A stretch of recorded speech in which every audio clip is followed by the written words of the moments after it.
Good evening, and as I said before, as a matter of happy delight that everything is running so smoothly, I'll begin as I always do by thanking Shamri Amuna for affording us this venue. I want to thank the Lehmans, I don't know if they're here, for sponsoring the series. As I always do, you'll be shocked to hear that I tried to finish up this subject tonight. It wasn't enough, so I had to add an extra one next week. And, my wife is still laughing about that. So we're going to have a grand total, Mir Hashem, of 15. Next week will be the third part of this part about the Cold War, because as you can understand, it's a gigantic subject, especially when it comes to the part where they allowed 1 million Jews in Israel, totally unexpectedly. Okay, so I can't, rush that sort of thing, which therefore means, I was a little mixed up, but by the time this is all over, I have 2 lectures that I need sponsored. The next one is going to be this week, and I guess the last one, I think, that's how it goes. So if anybody's interested in sponsoring any of those 2 lectures, please let me know, and that'll make my life easier. So hopefully we'll redo this. Susan Leiptag always makes the flyers, is out of commission. She's in America this week. She's coming back next week to Israel, and then she can make everything right. Her daughter gave a kidney this week to an aunt. You know what I mean? A niece gave to an aunt, which is very nice. So that they have a good reason for being here. So I hope by next week, if everything works out, we'll have this all up to date. But as it goes, as you know me by now, there's always work in progress. They schedule, and we'll see how the talks go. Again, to repeat what I said last time, the plan is I'm going to do this one here tonight, and it should be up next Saturday night for those who can't make it.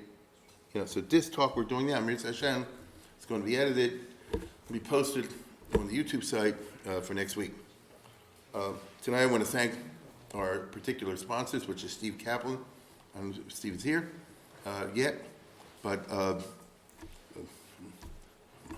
one of my oldest friends, I guess, and in honor of his parents, who are here. Howard's here, and he's part of the tech team, and this is what you call quiet competence. And so I want to thank them very much for this sponsorship. I do want to thank the tech team altogether. Howard Alabama is still in London with his family there. He should be back, I guess, in 2 weeks, something like that. But he's doing the PowerPoint, we're sending by mail, but he's getting it over here. And Yossi and Paul and everybody take over. And really, it's a tribute to their efficiency. And I'm just throwing this out by way of conclusion. I was talking with my wife today, just a speculation. It's possible, I know the corona is still up and down, but it's possible, if things permit, I might be interested in doing a trip to Israel in January, right? Which would be a Jewish history trip, as I do. Some of you have been on 9 trips. And I don't know how much interest there is. If anybody's interested, get in touch with me. It would be probably the 2nd or 3rd week of January, I imagine, something like that. College starts in the last week of January, so I have to work around that schedule. I think by then Israel should be open, the way it looks, but of course I'm totally aware things go up and down. But this is just something I'm speculating about. And now, without any further ado, we'll get down to work. The name of the series this year, as you know, is the last year's before Oslo. The state of Israel and the Jewish people in the years 1988 to 1992. Tonight is the second lecture of a series of what's now 15, hopefully. The second lecture is entitled The State of Israel and the End of the Cold War, Part 2. And here we go. Last week, I started to discuss the most mammoth of important historical events, the end of the Cold War, specifically how it affected Israel and the Jewish people.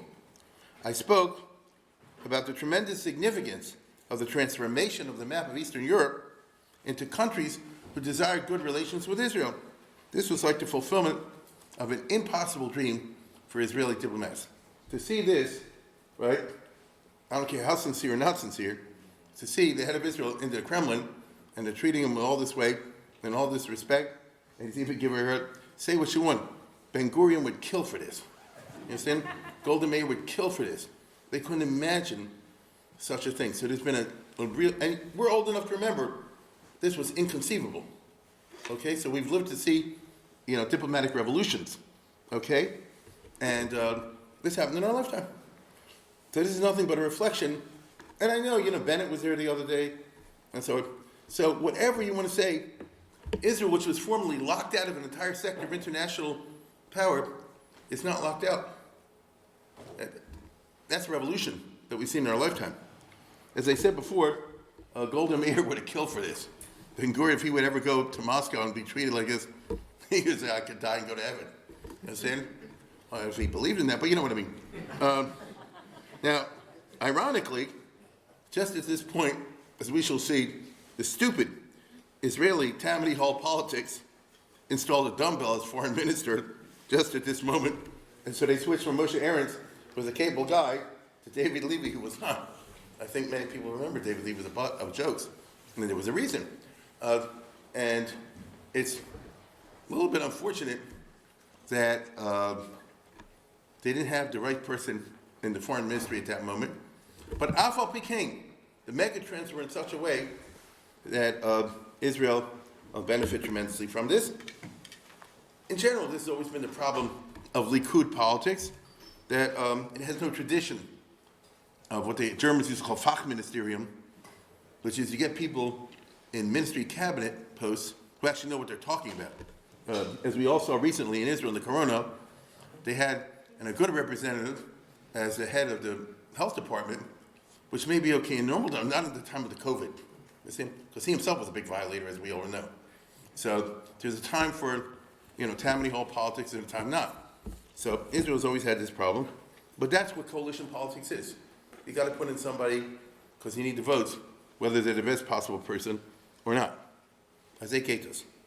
Now, even if it wasn't Abi Bennett, the Misrata Chutz, Israel was presented with a golden opportunity. All of a sudden, countries who used to routinely vote against Israel at the United Nations switched sides in the years 88 to 92, to the consternation of the Arabs. And as we shall see, I hope, this year, it was this collapse of what used to be called the dependable and solid Second World Front against Israel. Not the Third World, the Second World, which is the communist world. The collapse of this world that enabled President Bush Sr., if you remember this, to get the United Nations to reverse the Zionism as racism resolution. It's never happened before, okay? Because this bothered him, which is just interesting about Bush. But they actually had a vote in the UN, and all the, in 1975, you had this automatic gigantic majority against Israel. They could have said Israel's cannibalism, and they would get a vote. And now in 1991, the Arabs was not enough. All the European countries, and those are voting for Israel. So it's just a C mark. I just want to be clear. Many people don't know this. It is true that the United Nations, for what it's worth, the United Nations did vote to declare Zionism to be racism, equal to racism, in 1975. They voted to reverse that in 1991, which is just interesting. Now, and to the horror of Israel's enemies, the Arab enemies, these developments occurred just at the moment when the Arab state system went into crisis, with Syria, a powder keg, sat on repressively, as we know, by the unbelievably ruthless Assad regime. I mean, it really looks like an advertisement for Sopranos or something, right? True or not? And these guys make the mafia look like jokers. If you have any idea, and I think you do, of what goes on in Syria, the mafia never came up with this stuff, okay? And they're still in power till this day. They're still in power till today, okay? Now, in Iraq, during these years, another psychopathic dictatorship was about, and as we all know in the years of 1988 to 92, to break the number one rule of the Arab world and the Arab League, which is to invade and destroy a neighboring Arab state. Because this is when, as we all remember, Saddam Hussein invaded Kuwait, to destroy Kuwait and add it to Iraq. Plain and simple. Now this was the first time a military attempt was made to tamper with the Sykes-Picot borders. The borders in the Middle East, I might remind you, go back 100 years. Now it's 2021, so it's 1919, 1920, when the great powers met in the Versailles Conference, and they created the borders that are still there today. Iraq, Syria, Lebanon, Jordan, Israel in the form of Palestine, and so forth. Okay? The Arab nationalism has always had ties against this. You know, we talked about that at great length in the past, but nobody ever did anything. So Saddam Hussein came up, they said, I'm interested in this, and he went, as we all know, and took over the country. And to be perfectly honest, if not for the fact that George Bush Sr. got ticked off at this, Saddam would have gotten away with it. I think we're old enough to remember this, most of us, if not everybody here. You know, the world's like it's not worth going to war. Bush, for certain reasons, said this was not going to stand, blah, blah, blah. And he put it together, and he did what he did. So what does this say about the stability or the fragility of the Arab world and its political system? So the collapse of communism was a disaster for the Arabs as far as the Arab-Israeli conflict was concerned. But I want to talk about a different aspect tonight, the most important but very complicated subject, and I mean the change that occurred in Russia, not in the satellite countries, the unbelievable change that took place in Russia. This is a most improbable tale. What makes it fascinating is it did not directly involve Israel or the Jews, but Israel and the Jews were certainly affected by the results. I'm talking about the developments, of course, that go from Brezhnev to Gorbachev and eventually to Yeltsin. So what they did, they didn't say, well, how does it affect the Jews? But since the Jews are in Russia, they're powerfully affected by it, as everybody here knows. Okay? Look, Russia has been a major headquarters of anti-Semitism since the days of Catherine the Great. Okay? Back in the 1700s, under Catherine the Great, the Jews entered Russia, or maybe the other way around. Historically, there used to be two countries, the Empire of Russia, and next door to it, the giant kingdom of Poland that I spoke about many times, as I always say, that no longer exists. The Grand Duchy, the Polish-Lithuanian Commonwealth, which is where all the Jews lived. That was the largest, most important Jewish community by far, quantitatively as well as qualitatively, without any question. And I think many of you have been in my other talks and you know what I mean. So there's country A and country B. There's something called Russia and something called the Polish Empire, the Polish Kingdom. The Jews are in here. They're not allowed here. Okay? Throughout its history, Russia, ever since it was the Grand Duchy of Moscow, and just expanded like Pac-Man in every direction, never allowed any Jews. Or at least let's put it this way, unless you converted to Christianity, then you could stay. So anybody who was a Jewish Jew simply was not allowed in the borders of Russia. Done. They have the right to make that policy. It's their country. This is what they chose to do. It was pointed out to the different czars from time to time, you're hurting economically. They said, the heck with that. We don't want any Jews here, period. We're exercising our option, which they had the right to do. And then, in the politics of the 18th century, Russia swallowed Poland, most of it, starting with Catherine the Great. These are called the three partitions of Poland in 1772, 1793, and 1795. By the time it's over, without messing around with the details, most of the Kingdom of Poland ended up now ruled by Russia. So that means that under Catherine the Great, Russia now contained not just a Jewish population, but the Jewish population, the biggest in the world, and the most Jewy of all Jewish populations, right? Well, it's true. Eastern European Jewry at that time. What was the big and dynamic movement? Hasidism, okay? So this gives you an idea. Who is the leader of the anti-Hasidic movement? The Vilna Gaon. These are not exactly candidates for Russification and European assimilation. So from that time on, Russia had the problem. They got all these Jews. So there's a booby prize. You understand? They wanted the land. And from the Russian perspective, I understand why they wanted the land. The reason Napoleon failed was he had to start too far back. If Napoleon had Poland, he would started much closer to Moscow. He would have got there much earlier. See? So I get the Russian idea. But if you're Polish, or any of those peoples, the Ukrainians, Lithuanians, etc., they don't like it. Now, from day one, all of a sudden, the Russian Empire, starting from Catherine the Great, had a lot of Jews.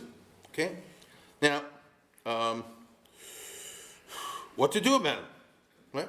Why did Russia turn into a major center of anti-Semitism? Well, they more or less treated the Jews pretty bad from day one. That's the way Russia decided to go. Right? All the czars, without exception. Paul and 3 Alexes and 2 Nikkis. That's how you figure it out. That's how you always remember it. There's Paul, who was killed by his son, who took over Alexander 1, Nicholas 1, Alexander 2, Alexander 3, Nicholas 2. So it's 3 Alexanders, 2 Nicholases. That takes you down to the First World War. Every one of them hated the Jews. I repeat, hated the Jews. Now, it's not Hitler. I want to be clear about that. Right? It's not Hitler. On the other hand, it was a persecution. They didn't like the Jews. Now, why did the Jews do that? Well, is it simply religious discrimination? Were the czars all bad? Is Russia just a bad country? Now, we would all say yes, yes, yes, yes. But not for Russia. We're not bad. We're great. Even today, the Russians are perfect. We're perfect. You can't criticize the country. Right? So then why are you treating the Jews so bad? If you're so great, why are you treating the Jews so bad? It's not my fault. But then why are you persecuting them? It's their fault. See? It's their fault. What did they do wrong? Give me 5 minutes and I'll tell you. And that's the story. Right? Russia's not bad. The Jews are bad, so they deserve it. They're crooks. They refuse Russification. They're clannish. They plan to take over the country. If we leave them alone, they'll own all Russia. Next thing you know, a chassid will turn up at the Kremlin and say, how much you want for this place? You understand? This is what they say. This is what they say. Right? So the result is, in order to justify it, I'm just raising the question, what do they say? The chicken or the egg? Right? So what came first? So, were the Jews also bad? I remind you, the Jews actually were not allowed in Russia. The way it was under the Tsars, they had something called the Pale of Settlement, which means that the Jews were only allowed to live in those provinces of Poland that Russia had taken over. So an American equivalent would be something along the lines, the Jews can only live in the southern states, but nowhere else. Or if you prefer, the northeast, and nowhere else. It wasn't legal under the Tsar for a Jew to live in Moscow or St. Petersburg, with the greatest of exceptions. You know, if you're a millionaire or something like that, you know, Jews always look for exceptions, but really, for 99.9% of the population, you had to live in the South. You had to live in Alabama and Georgia and those countries. Or as we would say today, Ukraine, Belarus, Poland, Lithuania, Latvia. That's how it was. Now, why? That's normal. That's weird. Whoever had a population, they're part of your country, they can't live in your country. It's their fault. It's their fault. Why is it their fault? What have they done to do here? They're all crooks, cheaters, and swindlers. We all know that. Right? When Moses Montefiore went to see Tsar Nicholas I, famous episode in 1846, he asked, and Moses Montefiore was a friend of Queen Victoria and so forth, and Nicholas I, who was well aware of the PR aspect, he said, well, if the Jews were like you, in England, they're high class, westernized, they're honest, we would treat them different. But the Jews over here are swindlers, crooks, smugglers, and so on and so forth. Right? Which is why we're drafting their kids from the age of 5 in the army for 25 years. Which is why we're persecuting everybody. You know what I'm saying? Knows as if that justifies it. This is Russia. This is Russia. Already in the 18th century and 19th century. It's all about lies. It's all about justifying that I'm doing something bad to you because you deserve it. I'm not even treating you as bad as you deserve. This general way of thinking, you and I are perfectly aware, will survive until Lenin and Stalin and Khrushchev and all those guys. And it's actually surviving at this moment under Putin in a certain way. As we shall see, Putin, for whatever reason, very interestingly, has not gone to the Jews. But the others he goes to. And the troubles that Russia has today is never Russia's fault. It's somebody else's fault. I've had kids like that, maybe you have also. Now, for a while, the Russian government was believed. Because Europe's telling us it's a government. Probably they're telling, if they say it's about the Jews, after all, there is a chassid who tried to buy my castle the other day, so maybe it's true. But the decades went by. And as the decades went by in the 19th century, the autocratic system and the devilish secret police in Russia was exposed for all to see as evil. And so Europe wasn't stupid. It wasn't only the Jews that were being persecuted. And by the time you get to the middle and late 1800s, everybody knows what Russia is. So they can lie. Everybody knows it's a lie. The Jews eventually came to be seen for what they were, innocent pawns, cynically thrown to the mobs as a scapegoat. I mean, let's put it this way. Look at the horrors of the Kishinev pogrom in 1903. And I'm not even showing you the bad pictures. It's the Jews' fault, right? I mean, that's why these people were beaten to death and raped and killed. It's their fault? Is it? They deserve it? Is that your argument? You see? So, what's Russia going to say? Well, we've been lying the whole time. We're sorry. That's not going to happen. And so to fight against that, right in these years, right around the time, this guy who was the head of the Okhrana, which was the Tsarist KGB, he creates the Protocols of the Elders Design. That's when it came out. Peter Rashkovsky. Not Zvi Rashkovsky, Peter Rashkovsky. Right? And he was an evil genius. You can look him up, of the Tsarist secret police. He invented the agent provocateur. And in order to show how bad the Jews are, he wrote, or under his direction, the Russian secret police wrote this document, which sounded so real, because it really matched with all the anti-Semites and even non-anti-Semites are thinking about the Jews. That it took off. And so, one of the most potent instruments of anti-Semitism, ad hayom hazeh, has its origins in the Russian secret police in the first years of the 20th century, trying to respond to what I'm trying to say to you, which is, why do you guys do these pogroms and stuff like that? Right? They deserve it. How could those innocent people deserve it? You think they're innocent. Really get together every Saturday night, and they plot how to rule the world. Okay? You know that. We're all part of a plot, how to take over the world. It starts right after my lecture. Now, that way, the Jews are always responsible for their own mistreatment. Did the protocols, when they're written and published and disseminated, did they gain credence? Yes and no. In Russia, it was believed wholeheartedly by the right. The Tsar, who's the Emperor and Empress, Nicholas Alexander, who are bad people, not good people. They have all the movies about how they're good people. They're bad people. They kind of commissioned, or Rashkovsky on them, commissioned writing the protocols, but then they believed it. And that's the way it is till today. Because people say this, the Jews are rich, they own everything, therefore it's a plot. Get it? It's a plot. The left-wing movements you have in America are now saying like this. It's true, it may have been a forgery, but it reflects the truth. That's the language they use. You know, just what we call the left wing of the Democratic Party. Now, interestingly, you know, history, the most interesting part is the law of unintended consequences.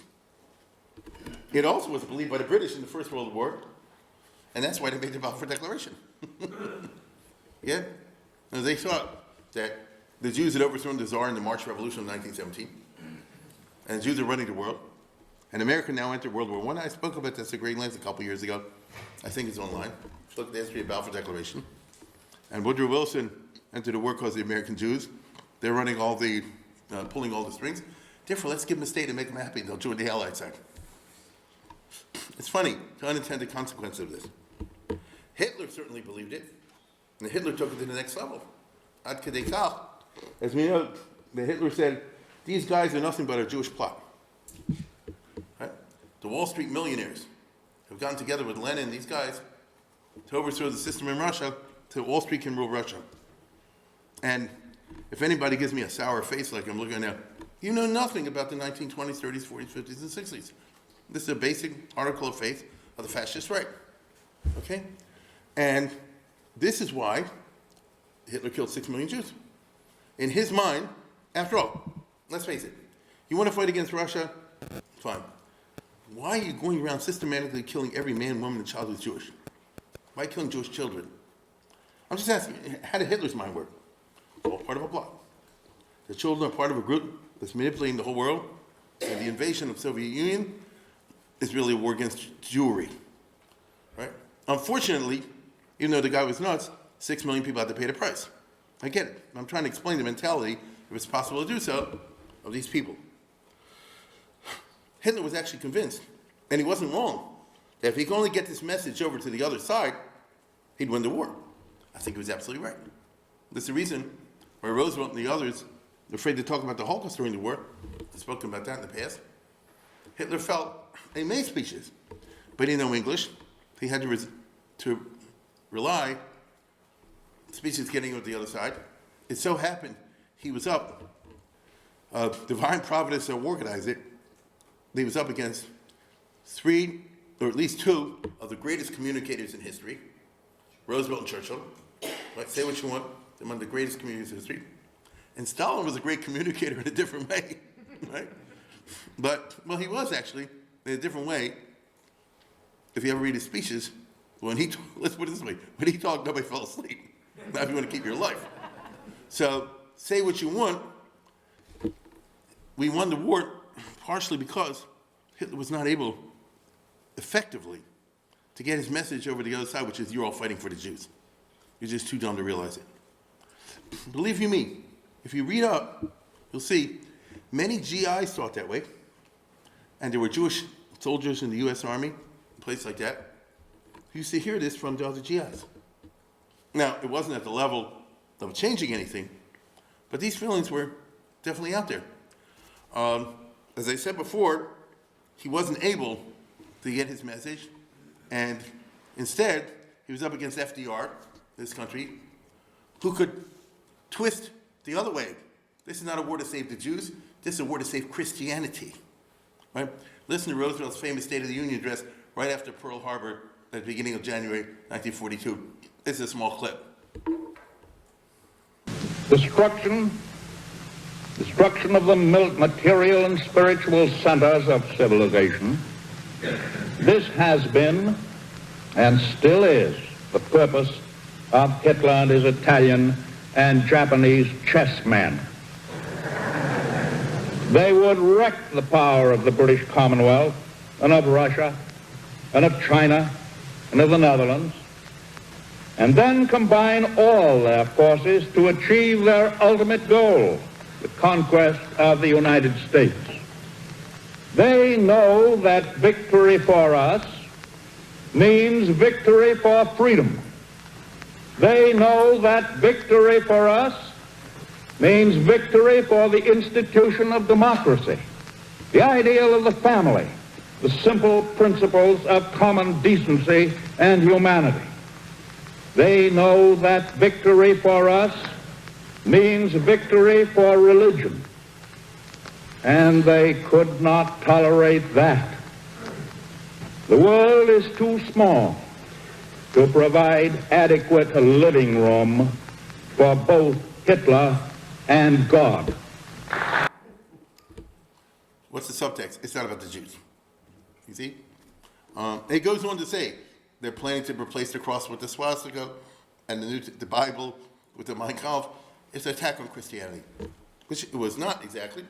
Well, it kind of was. If Hitler would have won, he would have gotten rid of Christianity too. I'm just trying to show you how powerful these ideas are. Now, as far as Russia is concerned, Lenin knew that the protocols of Zion and all that are baloney.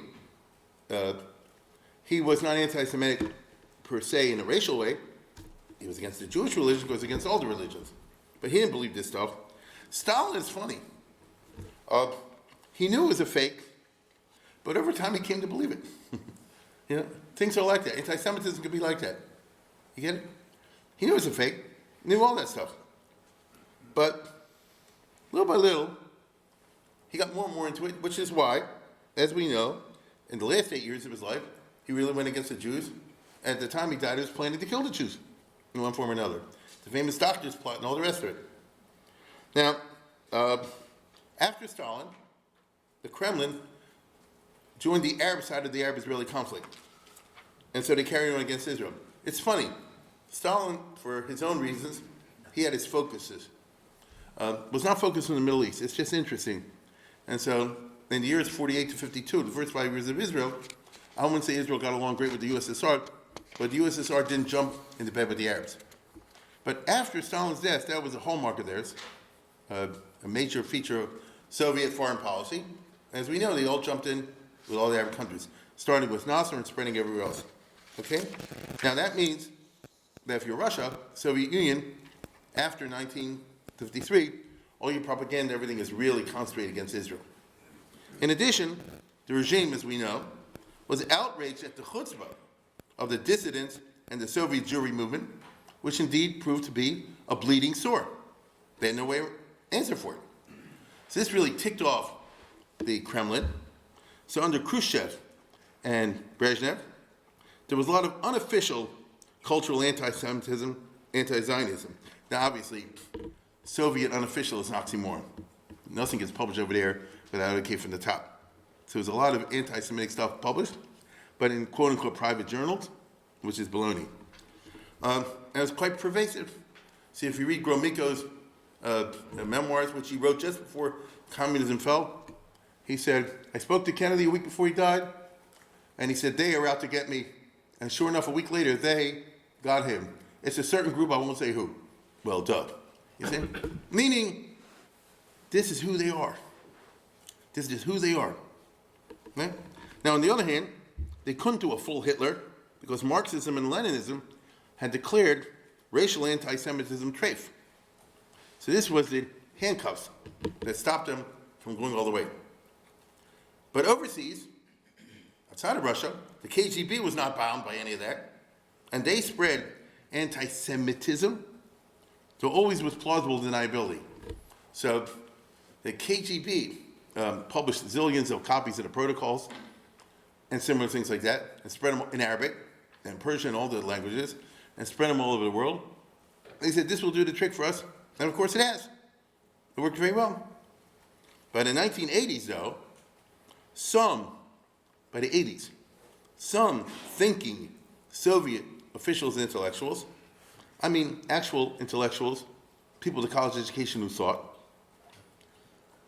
mind you, before Gorbachev, nobody went to college. Lenin didn't go to college. Stalin didn't go to college. Stalin went to yeshiva for 4 years. He didn't go to college, to a Greek Orthodox theological seminary. Khrushchev didn't go to college. Brezhnev didn't go to college. Who's left? Andropov didn't go to college. You see what I'm saying? It's interesting. The first guy who went to college was Gorbachev, and he said, we're closing the whole thing down.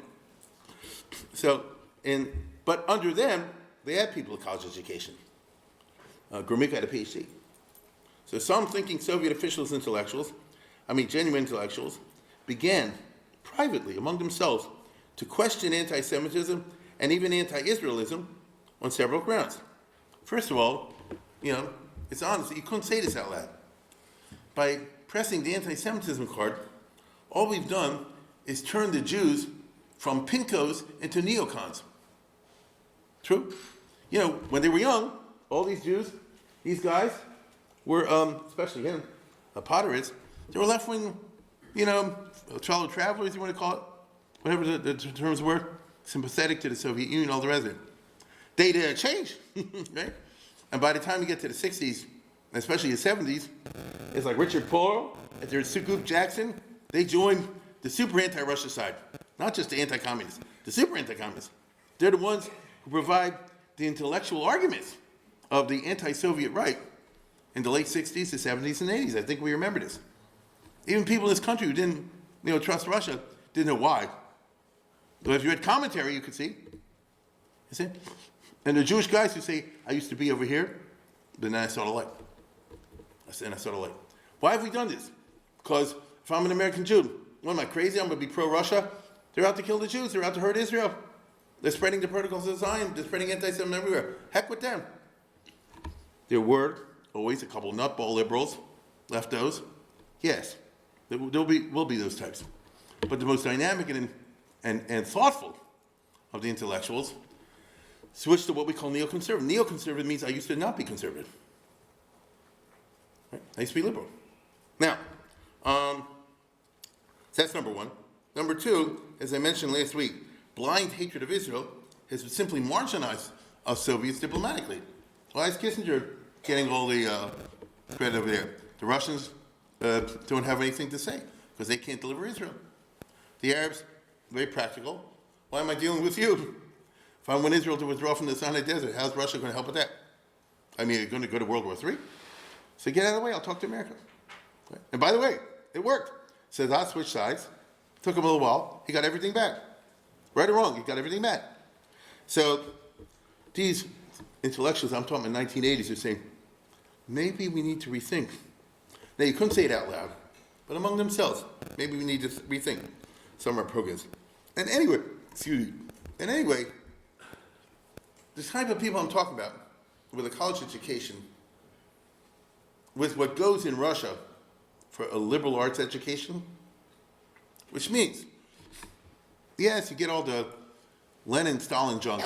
You used to have to take, this is true, by the way, anybody from the Soviet Union or communist country will tell you, for any subject you took, you wanted to get a degree, you had to take a certain number of Limudei Kodesh courses. This is true. You understand? If you want to be a doctor, a lawyer, an engineer, so and so many courses had to be Limudei Kodesh. Limudei Kodesh means theories of Marxism, Leninism. Okay?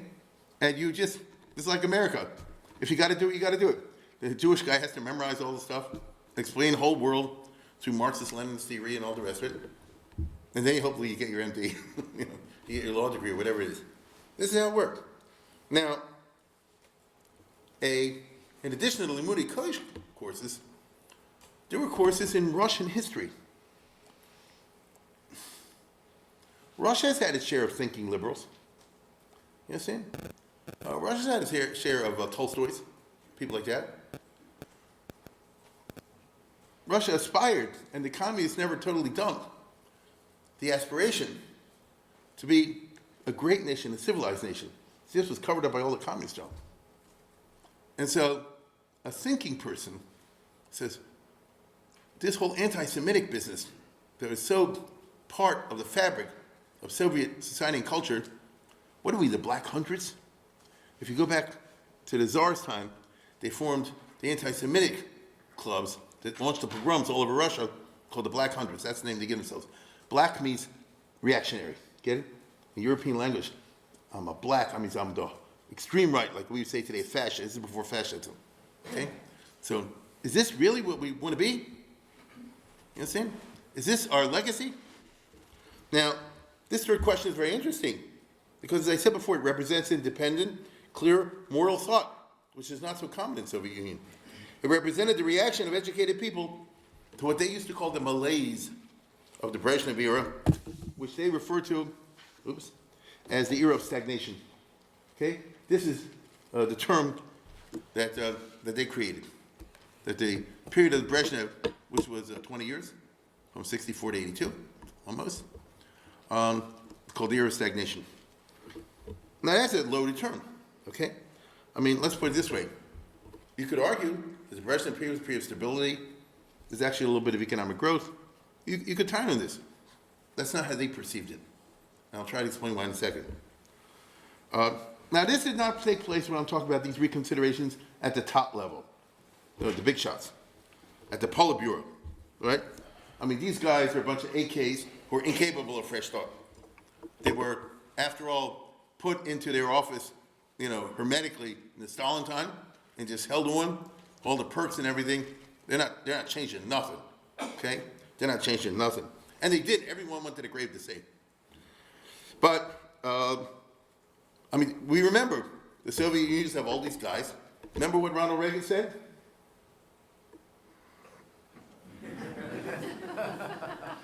Because remember, Brezhnev died, and then Chernenko died, and then Andropov died. He said, every time I try to deal with them, they start dying on me, But this thought process did take place at the middle level of the bureaucracy. The middle level is very important, especially in the Kremlin situation, because these are the staff guys who provide ideas, speeches, and much else for the AKs at the top. That's how the Soviet system operated. Brezhnev, honestly, fought his way through inside dirty politics to the top of the Kremlin food chain. Kosygin, Gromyko, they understood international politics. They understood macroeconomic, microeconomic decisions. so that restructure stuff. They got guys under them, as every president of the United States does. Okay? They got guys under them to do all that work. So the guys at the top simply have to, pass votes. I'm serious about this. At the Politburo level, you voted on things. And that's how decisions were made or not. But all the work and the technical stuff has to be the level below. Those guys have to think. They're the technocrats. Actually has to work. You follow? Actually has to work. Now, this is very important and very interesting because these are the guys who exactly are the ones who get consulted by Gorbachev when he comes into power in 1985. I told you, Gorbachev was the only guy who went to college, and he had a law degree from Harvard Law School of Russia, University of Moscow, which is the equivalent Harvard Law School. So he had a real education. Even with all the Limude Kodesh courses, which he took plenty, and he was very saturated with that stuff. You can't, as they said, you can't take Santa Claus out of the Virginia or something like that. But the fact of the matter is, he was thinking, I want to get past this stagnation. I want some new ideas. Can you imagine Brezhnev? The critics were like this, guys, we need some new ideas around here. Can you imagine Stalin saying, who's in favor of new ideas? Boom. You understand? Didn't work like that. Now you have a guy, who's what you call an educated person, top of possibly the most powerful country in the world, or at least number 2. They're saying we got some serious issues there. Let me hear some ideas. Let's be brainstorming. Okay? These are the ones who perceived stagnation. But what exactly did they mean by that? After all, you could counter that it was not a period of stagnation. That the Brezhnev era was one of stability and slightly improved economic and living standards. If you actually look at the numbers, the living went up in Russia. Not like America, but by the standards of Russia. The people in the 1970s, if you lived at least in Russia part, usually lived a little bit better, than they had before. So instead of 10 families to one toilet, it was down to 5 families to one toilet. But by their standards, that's a lot. Indeed, today, believe it or not, many of the Ruskies, not Jewish, many of the Ruskies look back on this time with nostalgia. So does Putin. He said Russia was powerful. We rocked. We ruled the world. People were afraid of us. We dominated Eastern Europe. It was good. You see? I mean, the USSR, during the Brezhnev era, was supposed to be a period of stagnation, was expanding always around the world, including Africa and Central America. Need I remind you, in Reagan's time, they had Nicaragua, and Chile almost went communist, and they took over a bunch of countries in Africa. Remember the Portuguese stuff? Castro was landing troops there, if you were old enough to remember. Russia was gaining. Okay, Russia was gaining. That's where Jimmy Carter lost. Okay? So, why do you say there was all stagnation? I mean, they admitted Afghanistan was a mistake. Everybody knew that. Afghanistan was a mistake. But the other stuff, the Putin types, even today, they long for a Russia, which will be great in international affairs. They're just trying to figure out how to be imperialists in the 21st century when the older models don't work. I mean, here's Putin. He'd love to take over the territories that they lost. I know him. How exactly, are you going to reconquer the Ukraine and Belarus, Lithuania and Romania? In this day and age, it's Gaitnish. You understand? And so that's his dissonance that he has to live with. Okay? How do you want to take over the stands again? Good old days, Tajikistan, Kazakhstan, Turkmenistan, this stand, that stand. These are occupied by Russia. It's Gaitnish. Can't do exactly the same way anymore. Can't do it. That's their problem. I think by stagnation, the intellectuals meant the failure to shed Stalinism. That's how they see it. Remember, they're not Jewish, they're Russians. The failure to shed Stalinism, Stalin's legacy. Too much of it has left over. Okay? What I'm trying to convey tonight is the mindset, the mentalité, as the French call it, of this small but so influential group of Soviet intellectual bureaucrats, small number but embedded at the heart of the Kremlin. These are the guys who wrote the memos and the speech and everything for the movers and shakers. As we shall see, the Jews were the unintended collateral beneficiaries of the revolution in thinking and of its consequences. Just as has been the case in the French Revolution. The Jews got their civil rights in Europe, not because people said, oh, it's time to treat the Jews well. The Europeans hated the Jews in the 1700s and 1800s. Because of the dynamics of the French Revolution, when they said we're replacing the formal model of a Christian state with something called a secular republic, the secular republic is religiously neutral, they found it impossible in their minds, even though they wanted to continue to legislate against people on the basis of religion. So how can you say everybody can do this except a Jew? A Jew is somebody who believes in Judaism, as they saw in those days. And you can't, in a secular state, make things contingent on someone's religious beliefs. So the Jews were collateral beneficiaries of the French Revolutionary process. They weren't the ones that were the cause of it. Same thing happened in Russia. Anyway, in the thinking of these intellectuals, the communist revolution, these are the guys around Gorbachev. The communist revolution of 1917 was a good thing, okay? Got rid of the Tsar, the aristocrats, the old repressive system, all that stuff. That's good. It was socialistic, free education, free health, and so forth. So things were going good. I'm talking the way they see it. It's not necessarily the way you and I would say it, but I'm talking about the way they saw it. Then, unfortunately, Stalin came to power and turned everything into a nightmare. Because by the time Stalin was fully entrenched, nobody could breathe, and whole bunches of Russians, millions of them were killed by the regime for his mishigas. How did that help Russia? The millions of our people were killed by Stalin for his mishigas. You see? Plus, his policies, I don't want to go too long into it, they're like counterintuitive for Russia.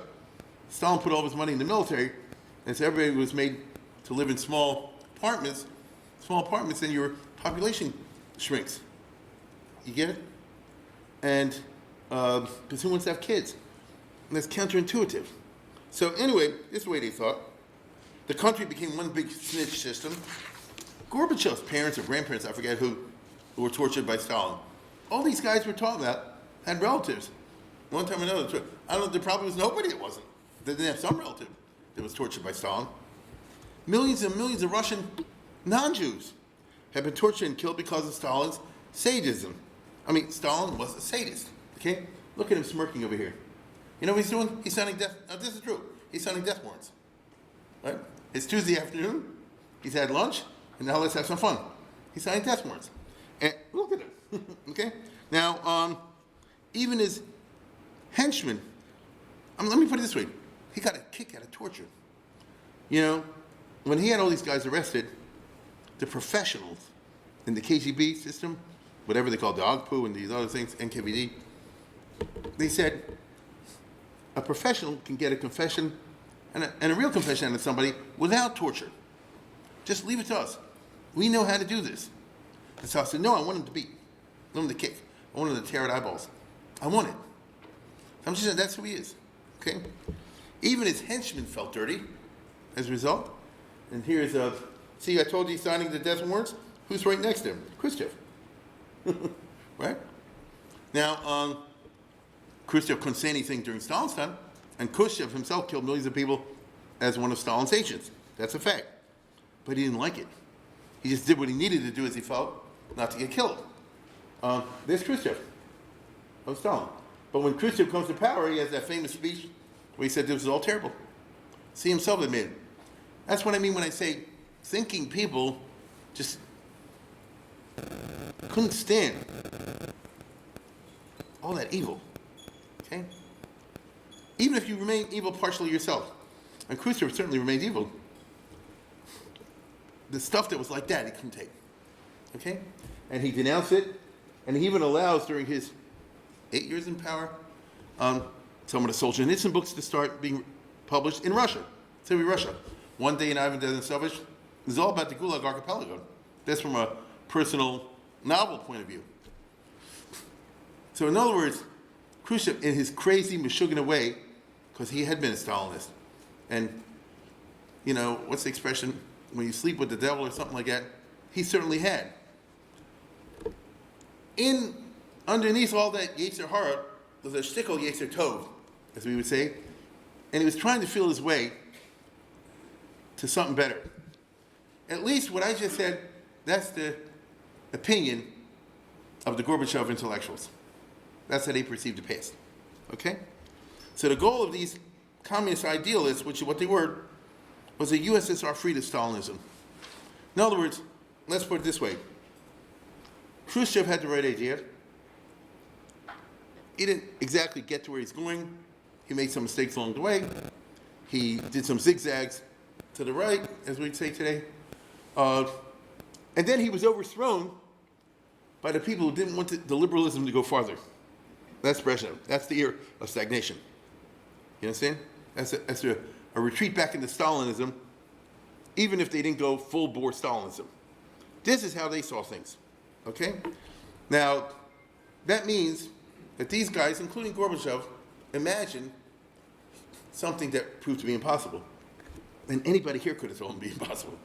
That is, you could have some kind of a liberal or a democratic communist society, right? Whereas in reality, the second you let go of the thing, boom, right? But they, you know it and I know it because we're Americans, we see things from a different angle. They were convinced in their mind you can have what they call communism with a human face. That's what they saw. As we will see, this proved impossible. Now, among the group of intellectuals I'm talking about, the following narrative developed. Khrushchev attempted to de-Stalinize, even if it happened in fits and spurts. If he would have lasted longer, he would have liberalized, though it would have been within communism. But Brezhnev and company stopped that in its tracks. It was a massive failure of nerve and imagination, a triumph of narrow-minded mediocrity, a triumph of bureaucratic despotism. That's what they saw it. And you got to admit, Brezhnev certainly was the poster boy for mediocrity and bureaucratic despotism. No question about that. He wanted everything just stay put, no changes, like that. Now, too bad, in their opinion, Khrushchev had been too dumb to see this coming. He should have known a reaction was coming. He might have headed it off. There were times in the 50s, without going through all the communist politics, when there were attempts to knock out Khrushchev, and he always beat them. 1955, 1957. In 64, the guy was asleep at the switch. That's how they would put it, okay? I even saw a Soviet movie that they made in the 90s, in which, you see something like The Wolves or something like that, in which you see the Brezhnev plotters, these evil guys who took advantage of the Khrushchev, who was emerging little by little, slowly, into a different mindset. And that this boy and girl try to warn them, and the bad guys kill the boy and girl. This is a Soviet movie, Now, too bad, Putin is coming. Now, is this reading of history true? No, it's not true. Not exactly. But it doesn't matter. This is how the intellectuals saw it. And when Gorbachev comes to power in 1985, they persuaded him to see it that way and to pick up where Khrushchev left off and thereby end the stagnation. Okay? Now, I'll tell you again, they were dealing with a smart guy. These guys like Alexander Yakovlev and these other guys, they're all college grads. They're educated people. They've been in the West. They were thinkers. They were sufficiently Russian patriotic, Soviet patriotic, that they're against the West. They want Russia to triumph, but a better Russia. It's offensive to any educated person that we live in a country where you can't read a book, you can't listen to a foreign show, you get arrested for saying anything. There's just something wrong about that. Now, not if you're a Saddam Hussein type or a Joseph Stalin type, but that's what it means. If you're not a psychopath, you're a citizen of a psychopathic regime. You want to make it more normal, okay? They thought. Now, none of this directly involved the Jews. It's a Russian thing, as I told you before. Gorbachev himself, interestingly, a product of Soviet intellectual universe, like I said before, he certainly took plenty of Limude Kodesh courses, could not free himself of anti-Zionism. And all during the 5 years he was in power, he's always looking at a Zionist plot. He's always talking like that. But he felt less comfortable with anti-Semitism. I think, I'm not sure, but I think so. And anti-Semitism was, as I just told you, a basic part of the Stalinist legacy, particularly after the Second World War in the years 45 to 53. In those years when Stalin had won the war at the top of the world, he didn't become nicer, he became worse. If you know the history of Stalin. He didn't become, everybody thought, now he won the war, and the other, he'll loosen up. He actually turned the opposite direction. And anyway, that's the reason why Gorbachev, when he came to power in 85, 86, 87, even 88, was not prepared to establish diplomatic relations with Israel, even though that's the new thinking, and he was being advised to do this.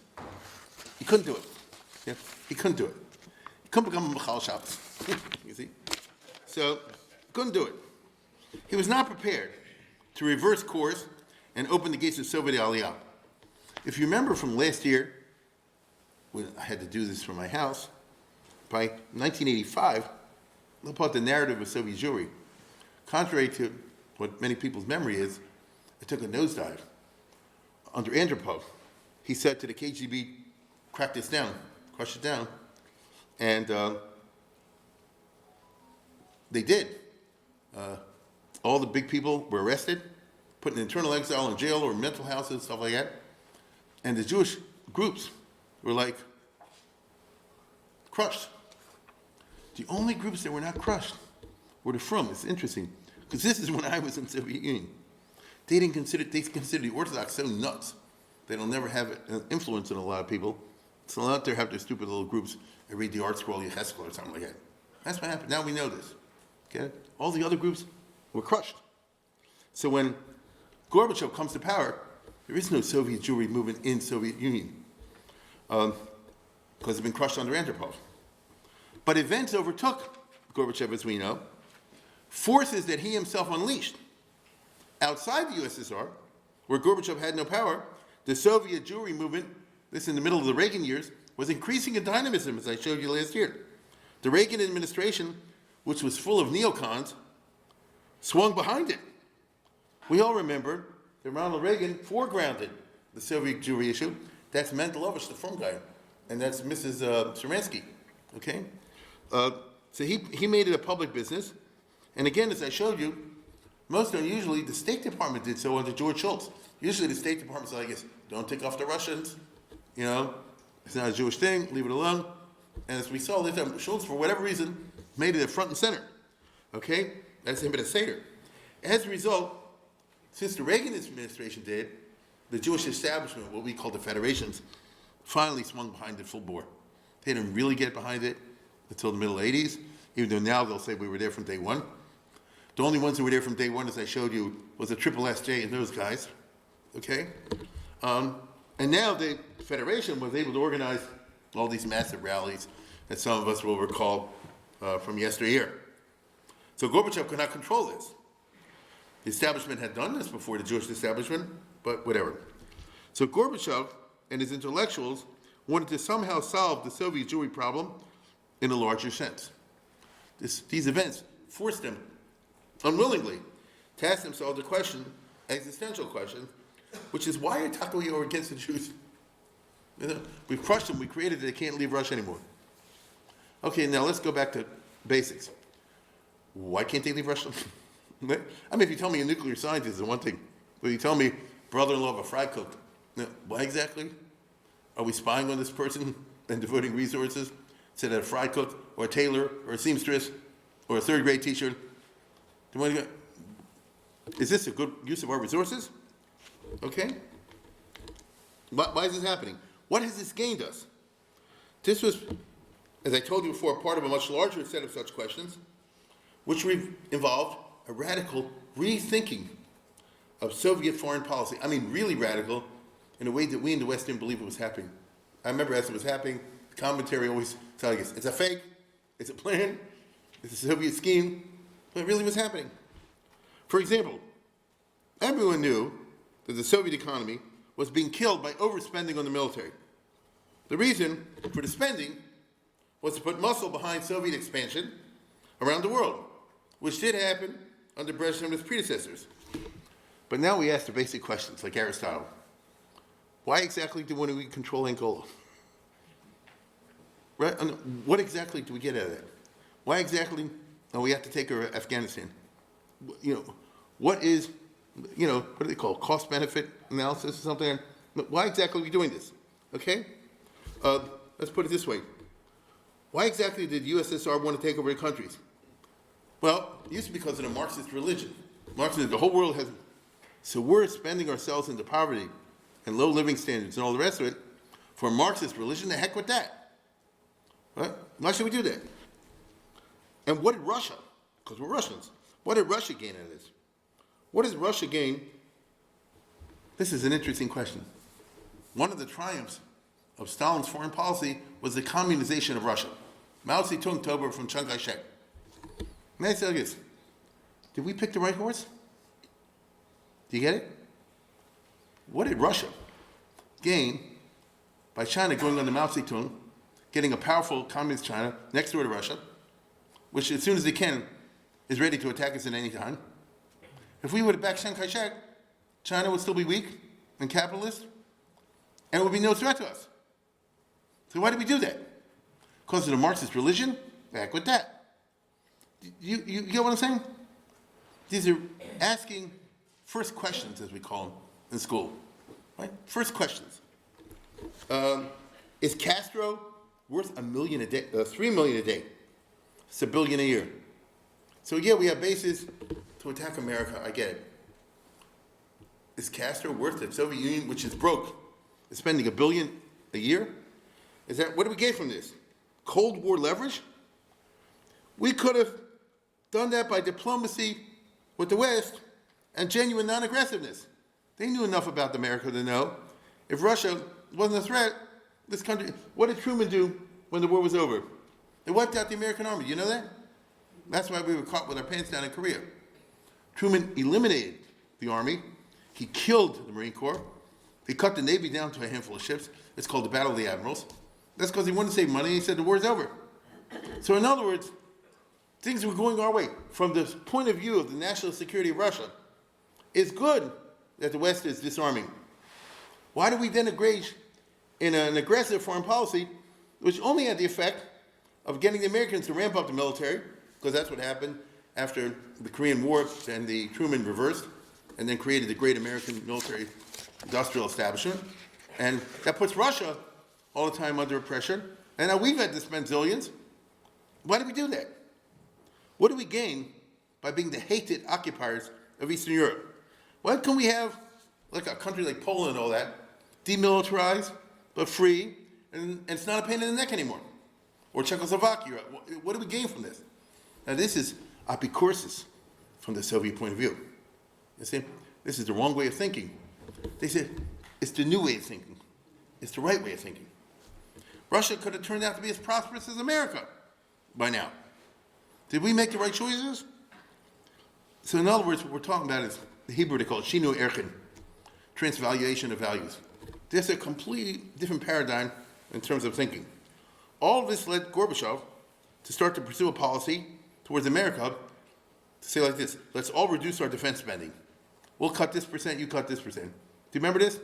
We'll really take down our defense spending, and you do. So we'll say billions, and you'll say billions. He had bad mazel. That would have worked with any president except Ronald Reagan. Understand? Carter, Nixon, Ford, Kennedy, they dreamed of this. We'll disarm. Get it? And he would have disarmed. Let's say Gorbachev meant it, for Russian reasons. So it'll still be Soviet Union. It's over. Reagan insisted on the Star Wars, if you remember. He wouldn't do it. So he played for broke. You know, to Reagan's a zero-sum game. Isn't he? He had the wrong president. So, as we know, eventually what happened, in spite of Reagan's hard line, well, the Russians kind of caved, okay? And eventually a détente blossomed, in which this is all part of the Gorbachev revolution. You start to have the expression of ideas in Russia you simply never were allowed before. Reagan was allowed to make a speech, if you remember, a long speech, a very interesting speech, to the Russian college students in Moscow, the University. He's talking all the time about freedom. It's an hour and a half long speech, but here's a small clip. And this is in Russia with Gorbachev sitting next door to him. Free, contested democratic elections are the order of the day. Throughout the world, free markets are the model for growth. Democracy is the standard by which governments are measured. We Americans make no secret of our belief in freedom. In fact, it's something of a national pastime. Every 4 years, the American people choose a new president, and 1988 is one of those years. At At one point, there were 13 major candidates running in the two major parties, not to mention all the others, including the socialist and libertarian candidates, all trying to get my job. About 1,000 local television stations, 8,500 radio stations, and 1,700 daily newspapers, each one an independent private enterprise, fiercely independent of the government, report on the candidates, grill them in interviews, and bring them together for debates. In the end, the people vote. They decide who will be the next president. But freedom doesn't begin or end with elections.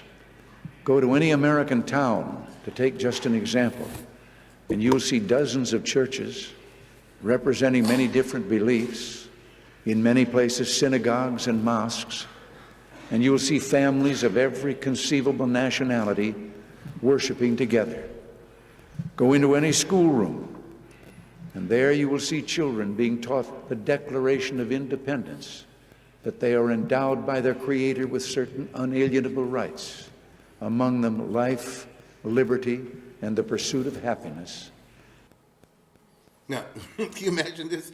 Another time in Russia, you understand? Nixon never spoke like that. He's a Russian. You understand? Nixon, the great Russian people, all that kind of stuff. So I'm just trying to tell you, a revolution in thinking was going on. Now, it was in this context that people like Sharansky were let go, right? All the big high-profile cases, now in 86, 87, whatever it was, under Gorbachev, they let him go, okay? Watch this. And Sharansky came to the White House, and Reagan told him a Russian joke. He said, you'll see this, that Brezhnev and Kosygin are talking, and one says, maybe we should let them go. And the guy said, yes, if you let them go, everybody in the country will believe the only ones to be left are you and me. And the other one said, yes, speak for yourself.